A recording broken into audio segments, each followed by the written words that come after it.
ketinggian dari tiang kita di berapa, lalu untuk ketinggian dari MDPL itu ada di berapa, kira-kira seperti itu. Nah, sagging ini nanti seperti yang tadi di awal, apabila memang itu terlalu landai, mendekati dengan MDPL, maka nanti dia akan ada alertnya.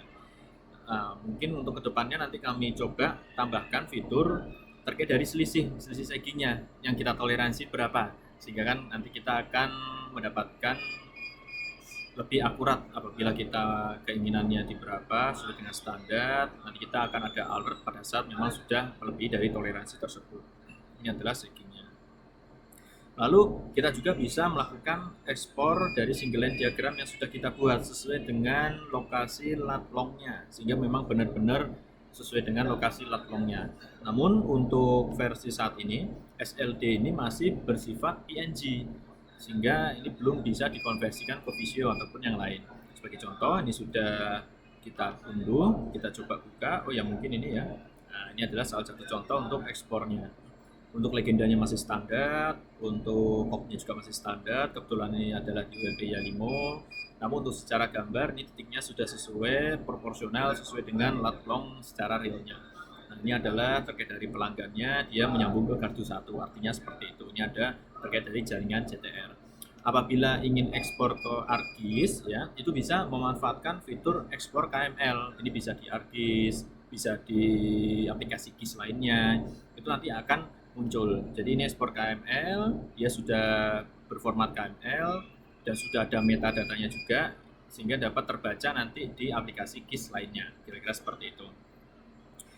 Lalu apabila ternyata kita sudah melakukan perencanaan ini, lalu kita pastikan secara real time ya di lapangan, kita bisa mengekspor terkait dari titik-titik tiang ini, sehingga nanti kita bisa memberikan ke vendor, yaitu kita pada fitur CSV gali lubang. Ini adalah isinya terkait dari data lat long di setiap tiang, agar posisi untuk pengeboran atau pembuatan lubang tiang-tiang tersebut itu tidak ada keskalahan ataupun pergeseran. Nah, ini adalah salah satu contohnya. Ini nanti tinggal dimasukkan ke aplikasi ya, aplikasi yang sifatnya itu semacam GPS tracker, dan nanti dia akan terbaca. Apabila nanti ada aplikasi yang memang belum terbaca, dapat disampaikan biasanya itu ada perbedaan dari formatnya. Nanti akan kami coba sesuaikan terkait dari dengan aplikasi tersebut. Baik, lalu apabila ternyata kita sudah melakukan survei ya menggunakan Garmin atau menggunakan aplikasi lain, itu kan semacam Strava, yaitu kan kita titik-titik jalan menyusuri, itu kan titik-titiknya kan rempet sekali kan ya.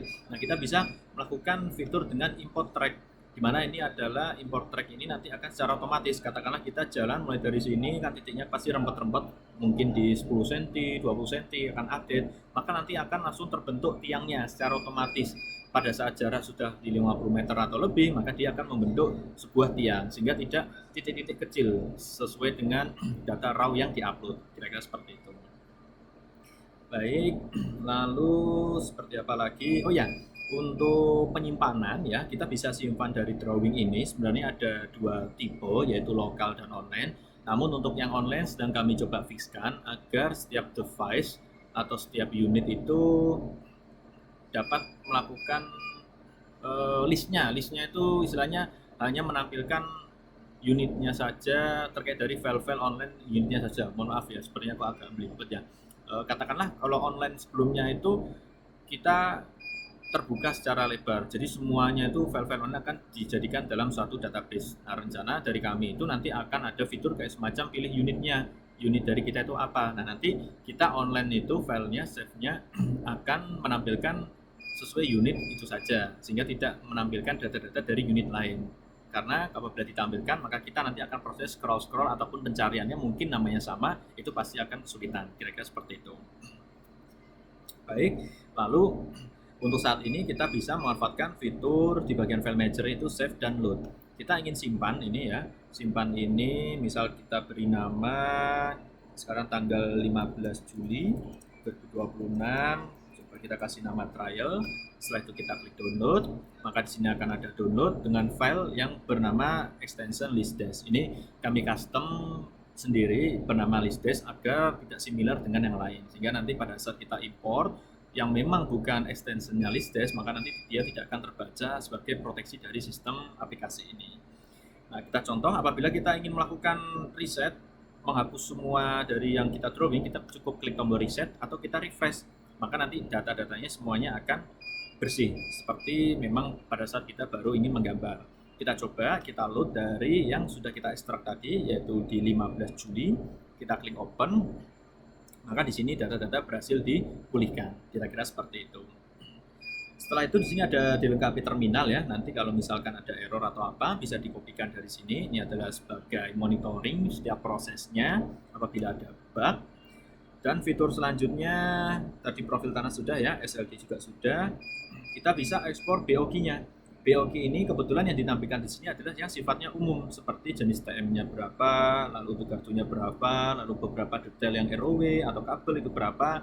Namun pada saat kita mengunduhnya ya untuk download RAB atau BOQ-nya itu nanti ada perintilannya. Perintilannya itu istilahnya ada material handlingnya, penyusun atau pendukung dari tiang tersebut. Sebagai contoh ya, ada strain-nya, ada yang lain. Kita buka Excel-nya.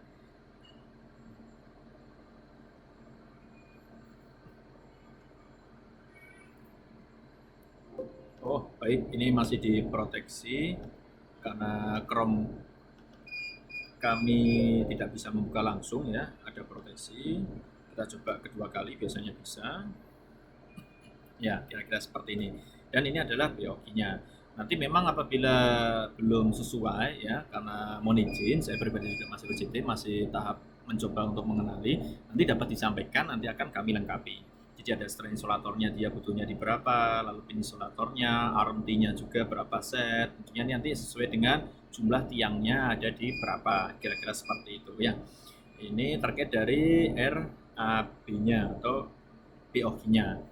Mungkin nanti kiranya memang sisi dari POQ-nya sudah akurat sesuai dengan kondisi di lapangan, nanti kita bisa tambahkan semacam database terkait dari rincian biayanya sehingga dapat mengestimasi kira-kira proyek ini itu secara rupiah itu ada di berapa. Oke, selanjutnya kita coba melakukan analisis ya. Ini sudah dilengkapi dengan AI RP0, jadi kita tidak memerlukan biaya untuk melakukan analisis. Tentunya jaringan kita nanti akan panjang.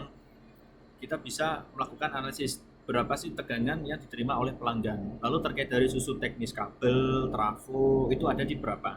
Kita cukup melakukan evaluasi AI di bagian sini, lalu kita bisa pilih untuk kabel SR yang digunakan setiap gardu itu di berapa tipenya ya. Ini kalau misalkan gardunya sudah banyak ya, ingin disamakan tipe SR-nya, maka kita cukup mengubah gardu satu, kita centang ini, maka nanti gardu selanjutnya secara otomatis akan menyesuaikan dengan pilihan yang di gardu satu, kira-kira seperti itu. Contoh ini aku ubah menjadi standar, setelah itu kita klik analisis, nanti dari AI-nya berdasarkan rumus ya, yang sudah kita daftarkan akan melakukan analisis kira-kira di tegangan yang diterimanya oleh pelanggan tadi berapa, tentunya tegangan kirimnya di 230 ya, lalu dari susut kabelnya sesuai dengan panjangnya itu ada di berapa ya, ini ada jaraknya ya terhadap dari gardu, lalu ada statusnya apakah aman atau tidak aman ya, tentunya kan kita standarnya untuk drop itu kan di 10% terkait dari tegangan yang diterima oleh pelanggan. Ini adalah kebetulan di gardu 1, ini adalah di gardu 2. Kita coba katakanlah kita di gardu 1 ingin kita besarkan dayanya, kita kan ingin memperbesar susut, apakah benar nanti ada semacam alertnya atau peringatan. Nah, kita ganti dayanya, kita coba auto balance. Kalau kita lihat di sini sangat tidak seimbang ya, 35% ya, karena kita bisa lihat bahwa ini gardu 2, oh ya gardu 1 ini di 10,6 untuk yang T. Lalu kita coba klik evaluasi AI lagi, kita klik analisis ya. Kita tunggu. Ya, di sini akan terjadi drop tegangan lebih dari standar kita yaitu di 10%, berarti kan di 23 volt apabila tegangan kirim di 230, maka maksimal yaitu di 207. Karena di 207 maka di sini akan muncul drop tegangan. Kira-kira seperti itu. Susu teknis juga akan bertambah juga karena kan posisi dari arus ya, zat impedansi, reaktansi, ada I-nya itu akan lebih tinggi sehingga nanti terkait dari susutnya akan lebih besar juga. Jadi ini ya kira-kira ya terkait dari evaluasi susut dan dropnya ya. Lalu untuk fitur selanjutnya apa ya kira-kira ya yang memang belum kami sampaikan. Sepertinya cukup ya untuk hingga fitur